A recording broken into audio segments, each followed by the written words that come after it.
my friends. Welcome back to the PC Elitist. My name is Corey Linack. My name is Sean Freark. And today we have a special guest on this podcast, the PC Elitist podcast, where we talk about all things PC gaming. And you cannot, absolutely cannot talk about PC gaming without the quintessential figures in PC gaming. And that is Mr. Adam Ames, who is our special guest today, who runs the site TruePCgaming.com. Adam, say hello to everybody. Well, thank you very much for that great introduction. That you make me blush a little bit. Well, wait, do I have to say www. Or will people find it without it? Yeah, people can find it. Yeah. They'll figure it out? Okay. Yeah, you don't need to put in the World Web Wide or whatever that is these days. If anyone out there doesn't know that, then they probably aren't listening to our show. Probably not. So, Adam, how long has True PC Gaming been around? July of 2011. I started simply because I didn't really like any of the outlets, with the exception of, Rock Paper Shotgun was the best during that time. They were the most honest, and they actually did PC stuff where everybody else was pretending to do PC stuff. Right. And they have a little PC wing. Well, like a tab. It's a breakfast nook, and it's it was really awful because you would look at some of these mega sites and they would have their reviews, their console reviews, and if you would put your console reviews and your PC reviews side by side, they're like one little paragraph, and it almost always was, wow, it looks much better on the PC, and it plays better too. Right. And that was it. Like, they didn't tell you how it played. They didn't tell you if there was mouse acceleration issues. They didn't tell you if the widescreen was gimped. No, they would just like, oh, yeah, man, this is, pretty good on the PC too. It was always and it's on the PC, by the way. Yeah, that's exactly it. If you cared to know. Oh yeah. By the way, right. If you're like a basement dwelling, Cheeto nerd or something, Right. Well, actually, it seems pretty fortuitous that you kind of started up around that time. Sean, you know better than I do. I think the year we started, what was it, 2000 and... It was May of 2011. So 2011 was a big year for PC gaming because it saw the launch of the global media empire emerging, though it may be, of TruePCgaming.com and the PC Elitist. It's emerging, all right. Yeah, and I'm glad you so eloquently referred to it as the kind of a breakfast nook, because I've always thought of us as the luxurious veranda of PC gaming commentary. That's right. We will sit around in the solarium and discuss the latest and greatest on the PC. Right. Yeah. It's actually a castle in the clouds, and it was so high up, no one even knew it was there for a time. That's how I see it. The cloud city of PC gaming without the Empire takeover. Without Lando being a jerk. But the cool thing about that, especially around that time, starting up a website, is that it wasn't just AAA games and big publishers put out a lot of games that just said, hey, by the way, it's going on PC like 6 months down the road or whatever, or some ported version. But there was also an explosion in PC gaming activity in just the indie scene as well, which is a huge benefit to starting a site like this.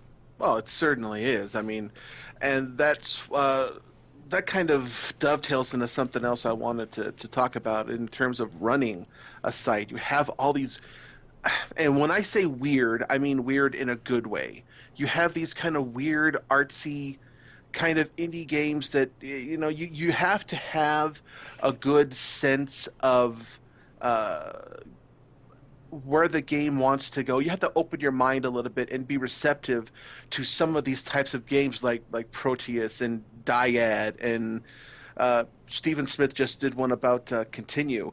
And one of the most important things about running a site is putting putting any game in the hands of those who can articulate it the best.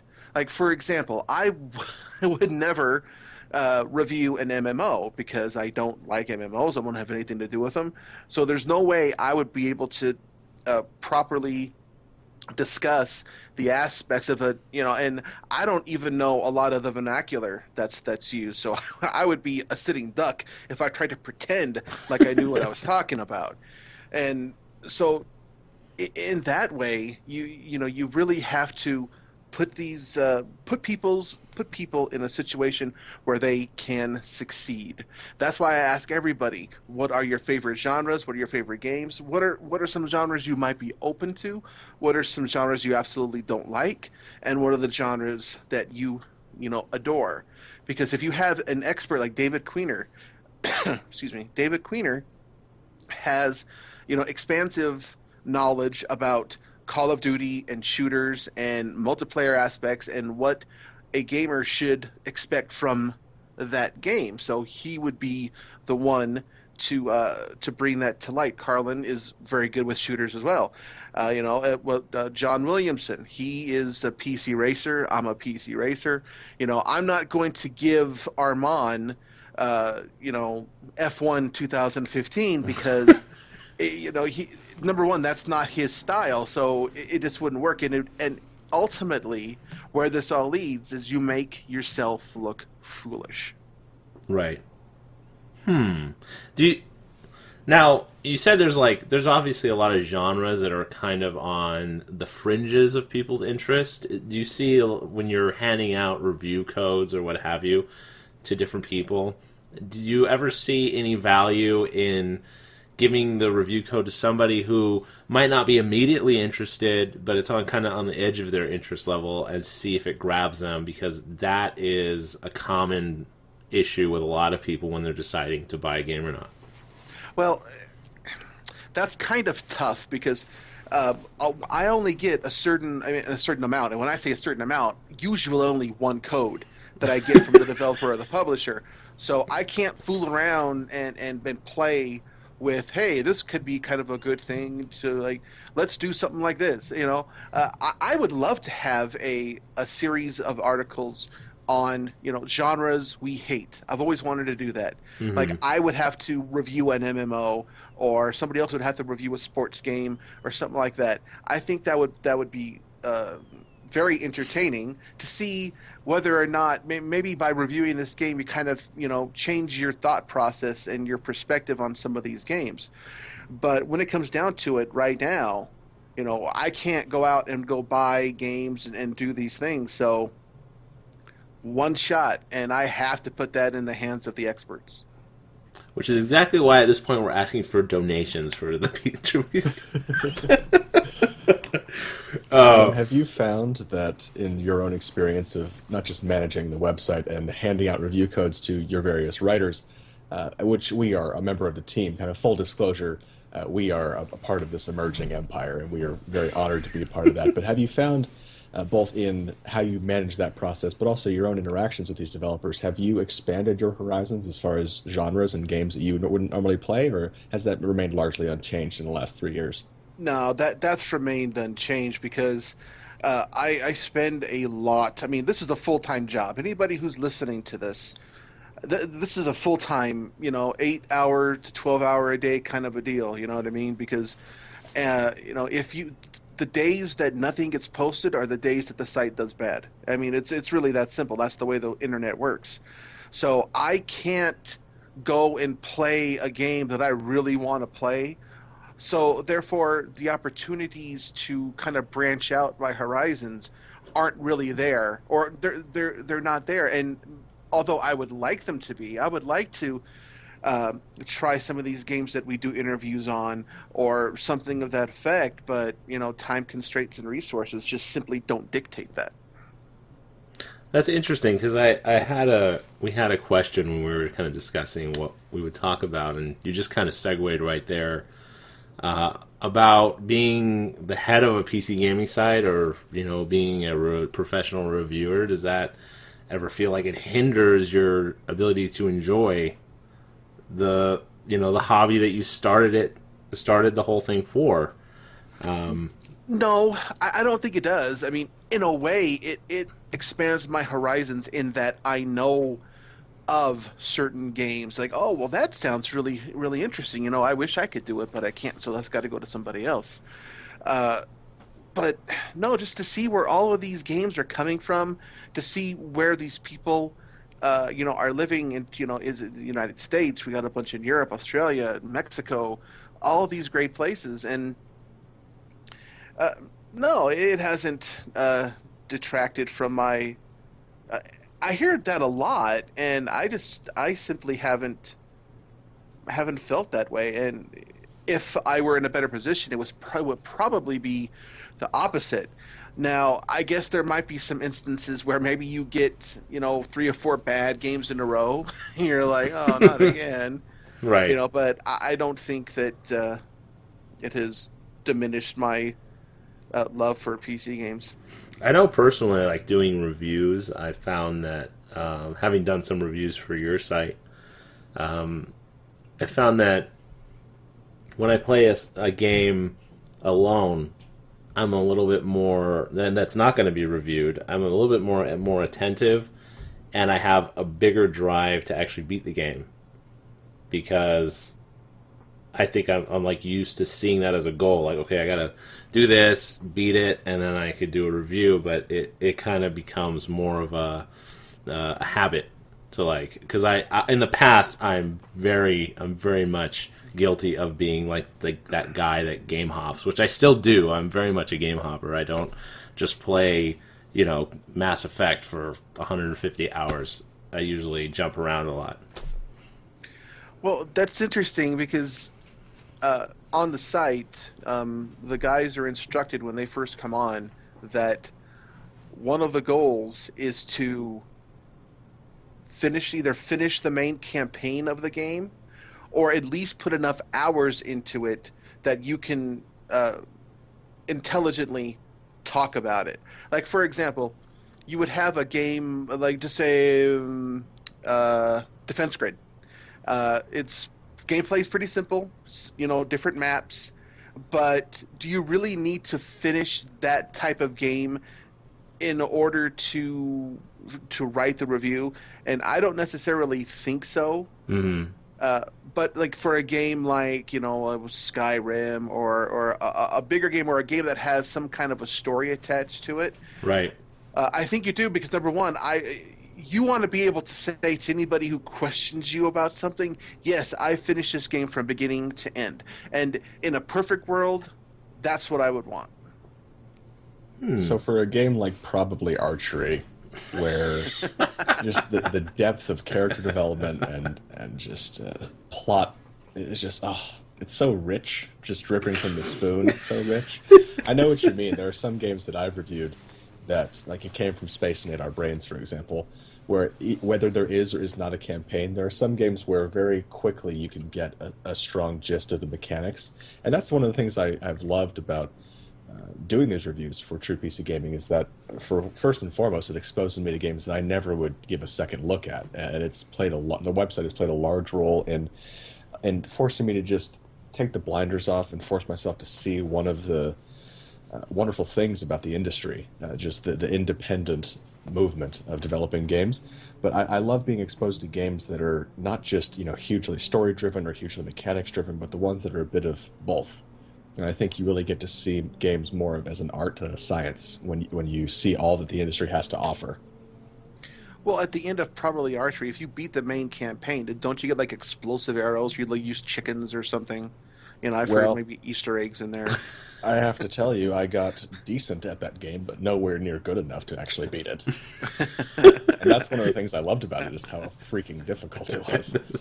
There's no amount of hours you could put in that you could claim you've gotten everything out of probably Archery. That's true. That is true.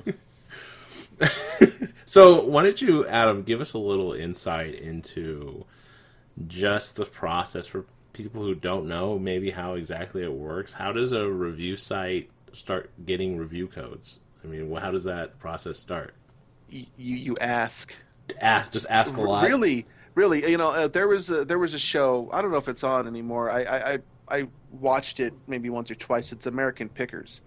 And for people who don't know about that show, American Pickers is these two guys go out in the American heartland and go to people's homes and ask them to root around in their garage looking for old things to restore.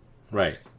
And one of the little ending parts, and they had viewer mail, and one of the questions was, how in the world do you get people to go? How does this even happen? And they said, ask.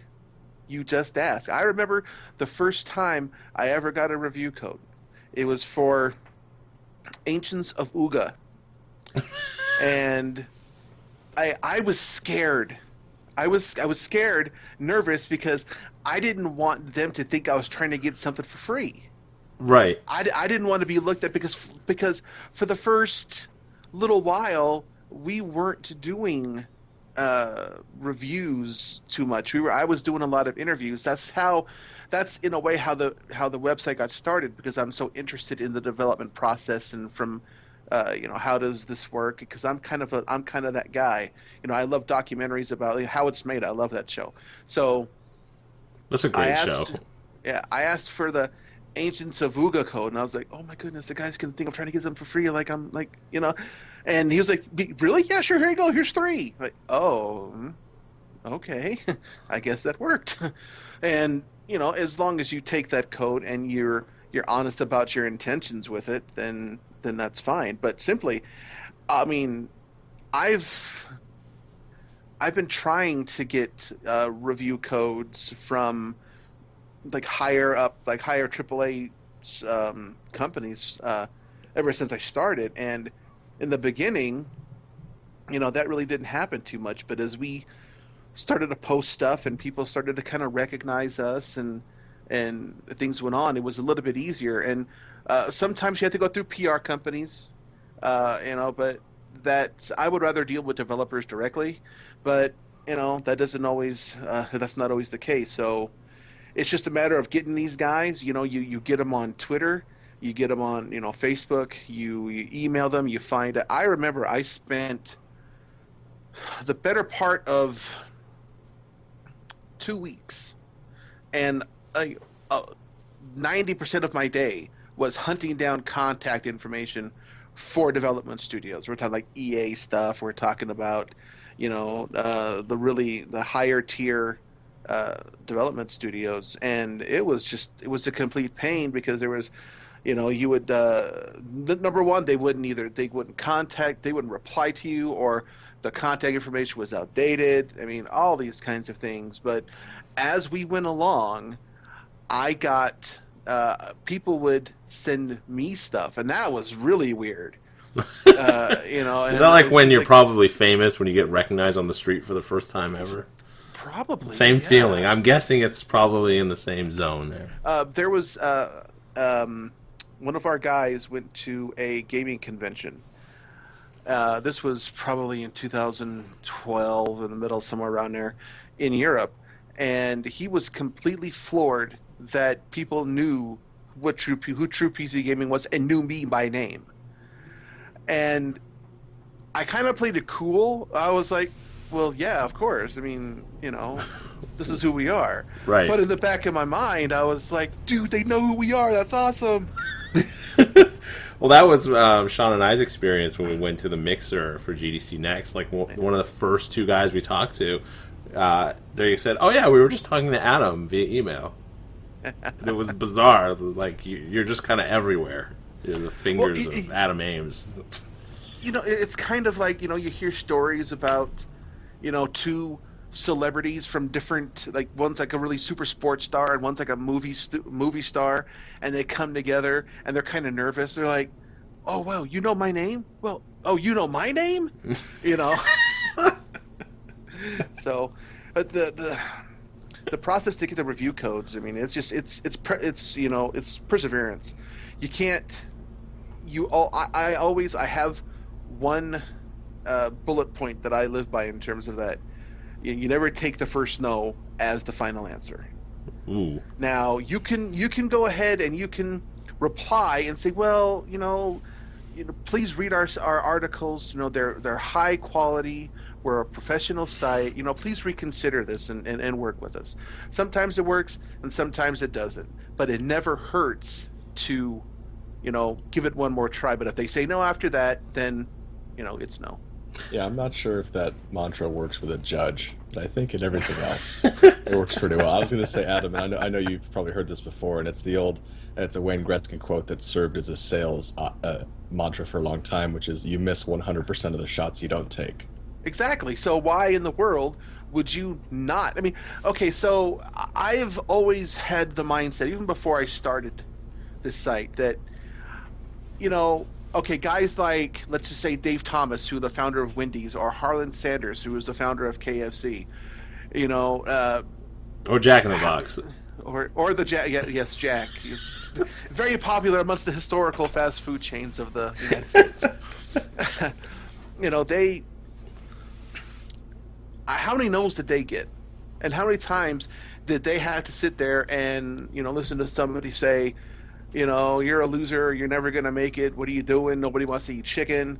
I mean, so it's kind of like, well, why not approach these big companies? I mean, I approach everybody exactly the same, from the smallest indie developer to the biggest AAA studio, and say, look, this is who I am, this is who we are. Do you want to work with us? Yes or no. And 90% of the time now, well, probably even more than 90% of the time now, it's a yes. With indies, they for the most part, they just want to get any kind of coverage they can. So I kind of hold a special place for them, simply because I want to put them in the best light, because maybe it's their very first game and they're nervous about it, or they're not like a veteran group of guys. They kind of don't know really what's going on in terms of PR and marketing, and that's another 20-minute discussion right there. Right. So you want to be able to help them to get the word out about their game. So it's. Well, let me ask you a question. I'm going to interrupt you. Sorry. Yeah, go ahead. Sorry, I was done anyway.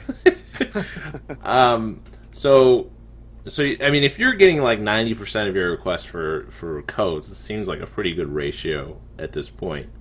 Do you see, now speaking to the future of the website, like in the next year and next couple of years, do you think it's like kind of, okay, steady as she goes, keep the same track, or do you see any bigger evolutions coming down? No, we have to evolve. We have to think of different things to do, and believe me, I am. I've been working on something for almost a year, and I can't really talk about it, but it's extremely huge, and it's something that I think that a lot of PC gamers are going to enjoy. We need to we're going to double our efforts. I mean, that's really triple our efforts, for that matter, because if we stay the same, we're never going to grow. And my goal from the very beginning was to put myself in a situation where I can do this for a living and help other people do this for a living as well, because we have a bunch of great people on this site, and we've lost a few people on this site because we're not in a situation to help them on a financial level. And I mean, that's what I want. I want to be able to do this full time, to get paid, because I mean, if you really look hard, how many hours are spent that these guys do these reviews? So they have to play the game, they have to write it, then we have to edit it, and then they have to edit the edits. I mean, how long in terms of hours does that take? Right. That's a lot. That's a lot of work for no pay. Absolutely, but it's passion. Well, I think a series of collectible TPG team bobbleheads is really your best entry point there. And sorry if that's a spoiler alert in terms of what you've been planning for a year, but I do think that we have quite a photogenic team, and making those bobbleheads would really just be the meal ticket. I think you nailed it on the head. It must be bobbleheads. Well, yeah. If it's not bobbleheads now, it must be bobbleheads. That's not a half bad idea, actually. Commemorative Adam Ames bobblehead. By the way, your name, Adam, is the name of a private investigator. That's just, I can hear a film noir right now. Adam Ames, Private Eye. Well, I it could be, hey, the real Max Payne 3 with Adam Ames. There you go. Well, it sounds. Well, go ahead. I was going to say, I have a question that just makes Corey's question look really stupid. But, You alluded to this earlier in terms of the reasons why you started the site, and it's largely because there was a void that you saw and you wanted to fill it. And that's not to say that there was nothing good out there, but my question is kind of multifold, and it's you wanted to fill a specific space that you saw in this kind of sub-industry that we're in. And much the same as the PC Elitist. We started it not because we wanted to do what everyone else was doing. We wanted to do what we felt no one else was doing. But as you were formulating the plans for the site, were there any places that you look to model yourself after? Like that's the goal. That's what I want to aspire to. If so, what places were those? And if not, what is your vision for long term? Where do you want to be? Is this something where you want people 5, 10, 15 years from now to look at TPG and say that's the goal? Right. That's it. Anybody who plays a PC game, I want them to say, "Oh yeah, this was on TruePCgaming did a review and they didn't like it, or they loved it, or whatever." Just like some of the stuff now happens with IGN and GameSpot and some PC Gamer, some of these bigger sites. That's where I want to surpass them. And you mentioned, doing things that nobody else was doing. Well, number one was the technical summary, because nobody does that. We are the only site that I know of, and I research the heck out of this, and I still look from time to time. And there's nobody who is, number one, so upfront about, how many hours they played. Is there widescreen support? Is there 5.1? What's the DRM? All of these things. And what is the one question that everybody would ask if they're not familiar with the game? Is it worth my money? Right. That's interesting, because it's funny how we all have these. It's a good question. It's definitely like a fantastic question, especially for a review site, because that's what people want to know when they really get down to the bare bones of it. The PC gamers that actually pay for the games anyway. Yeah. Well, even something like Metacritic, which does use a standardized scale of scoring, if you don't use Metacritic very often, you may look at a game and say, "Oh, it only got an 84." 84 is a pretty good score on Metacritic, given that their 96 is the highest they've ever given, and I think it's only 2 games that have ever received it. So there's certainly some merit in having those objective scores, but it really doesn't give you a sense of what that game might mean to you, because you may see, oh, so and so thought it was a 92, but what really does that mean? And you could say the same to a very limited extent with someone answering the question, is it worth your money? But I think that you're really onto something. When we first started writing for TPG, that was something we had to get used to, because Corey and I kept thinking of it in terms of how would you rate this game? And I think the scale we came up with, how many zombies would you give it? And it's one of the better scales out there. It is one of the better scales, but I do think it makes more sense because we've played some very interesting games along the way. Some of them are vastly worth more than their price tag. Some of them not even close, even if we liked the game. I mean, there are games we've played that we've really enjoyed that are not worth the $40, $50, $60 price tag. Did you ever... Oh, sorry, go ahead. I had to kind of train people, and that's funny that you say that, because they'd always kind of want to try to, even in the conclusion of is it worth your money, they always try to kind of hint towards some kind of a numerical rating or something. And I would have to say, no, if you bought this game, how would you feel? If you spent your $60 on this, would you be pissed, or would you be excited and happy? Yeah, this is a great investment. And for people who may say, well, in 5 years this game is going to be $10, so the review isn't going to be as on point. Well, yes, it is, because you can kind of decipher that. Okay, well, this game is 5 years old. It was $60 when it was released. This guy didn't think it was. So, you can kind of figure that out for yourself. Are you ever concerned in any way? Because I think I obviously it's a more intellectual path to go down, to say you want to know how we feel about the game, you read the review, and that will tell you. A lot of people just want to go down to that numerical number and say, oh, let me see what they gave it. Oh, 7.5, whatever. But that also doesn't that lend to you as a gaming site? Like, people could just put in like a quick blurb, like TruePCgaming 8.0 or whatever. Do you ever come across that, or is that ever crossed your mind? I mean, I'm not saying what you're doing is wrong. I'm just saying, like, there's obviously an advantage to having such a quick reference. I've always felt that, those types of scores, and it's been like that forever. It's never going to go away, Right. and we just have to deal with it. But I think it's made people lazy. They're just going to scroll down. Oh, okay, 7.5. Okay, I'll buy it. Whatever. They won't read anything. And doing with TPG, you're kind of forced to read at least the conclusion part of it. You know what I mean? Right. Not notwithstanding the other stuff, but and I had one person send me an email that says, I really like what you do, but you're too long-winded. I was like, well, I don't really care about any of this other stuff, and yada yada. And I said, I can see, in this day and age, and everybody's gotta, like, they can't focus. It's like, look, just read it. Just take 5 minutes and read the thing. Right. And there are people like me, like us, who will do that, and there are others who won't.